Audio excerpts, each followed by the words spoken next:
Je vous remercie, Monsieur le Président. Monsieur le Président, Mesdames les ministres, mes chers collègues. Monsieur le Président, il n'est pas contesté que Farba Ngom a fait l'objet d'une fouille.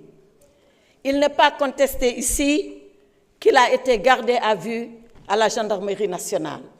Le procès verbal de garde à vue est ici dans le dossier que vous avez.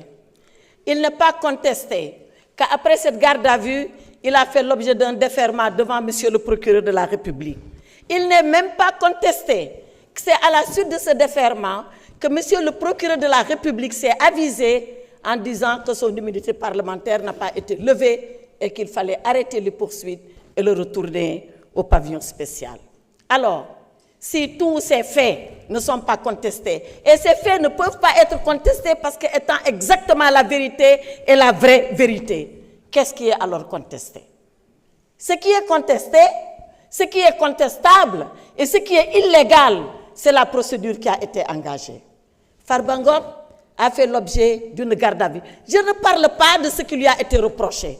Ce qui lui a été reproché, introduction d'objets prohibés, violation du secret de l'instruction, images contraires, diffusion d'images contraires aux bonnes mœurs, corruption, on y reviendra et les accusations vont s'effondrer comme châteaux de cartes ou alors comme des châteaux sur le sable. Parce que rien, absolument rien ne tient. Ce qui est par contre illégal, c'est d'avoir ouvert le téléphone de Farba Ngom sans sa présence, sans la présence de ses avocats. Ce qui est illégal, c'est de venir dire à l'opinion nationale et internationale qu'est-ce que nous avons trouvé dans les téléphones. Or, l'intimité des communications est garantie. Elle est garantie par l'article 13 de notre Constitution. Elle est garantie par le Code pénal. Elle est garantie par le Code des communications. Tout ça a été allègrement violé pour venir dire que Farba Ngom a commis des délits. Mais Farba Ngom se défendra comme il sait se défendre, comme il s'est lavé lorsqu'on l'a maintenu en détention et qu'il a prouvé par des contestations sérieuses. Mais pourquoi c'est les contestations sérieuses? On lui reproche 125 milliards. Pourtant, ils ont des cautions, et des cautions de terrain, et des cautions d'argent. Mais ce sont les contestations sérieuses qui ont été retenues contre lui. Monsieur le Président, mes chers collègues, cet après-midi, ce n'est pas Farba Ngom qui est à la barre. C'est l'Assemblée nationale qui est à la barre. Est-ce que nous allons accepter, nous, que notre immunité soit violée par des gendarmes dans le cadre d'une procédure d'enquête primaire sans que nous ne soyons là, sans que l'Assemblée nationale ne se prononce? Cette affaire ne concerne plus Farba Ngom, elle concerne nous, les députés que nous sommes, elle concerne notre Assemblée nationale, le règlement intérieur, Monsieur le Président. Si nous laissons cette affaire passer, déchirons le règlement intérieur. Déchirons-le.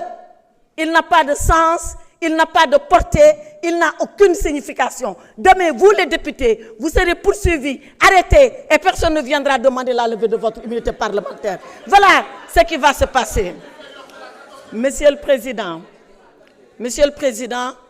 je voulais dire que dans la galaxie de la démocratie, l'Assemblée nationale est considérée comme le soleil.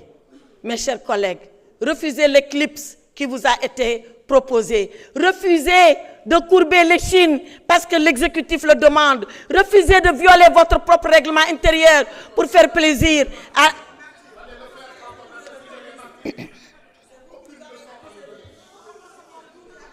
S'il vous plaît.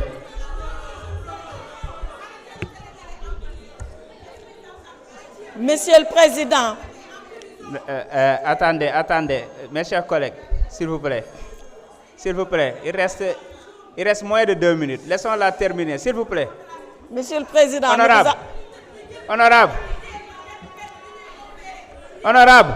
vous n'avez pas la parole. Vous n'avez pas la parole, honorable. Honorable, respectez le règlement intérieur. Vous n'avez pas la parole. Monsieur le Président, laissez-les parler.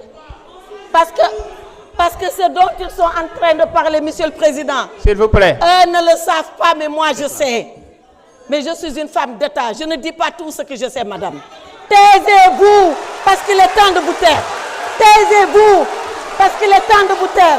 Taisez-vous, madame. S'il vous plaît. Alors, Monsieur le Président, pour finir, je demande à nos honorables collègues, pour ceux-là encore qui le sont, pour ceux-là encore qui le pensent, de conserver leur dignité et de refuser aujourd'hui que l'Assemblée nationale soit couchée devant l'exécutif. Je vous remercie.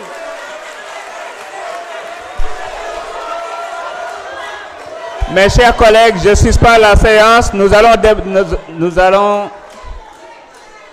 Mes chers collègues, écoutez s'il vous plaît. Je suspends pour 20 minutes. Je vous donne rendez-vous à 17h20. La séance est suspendue.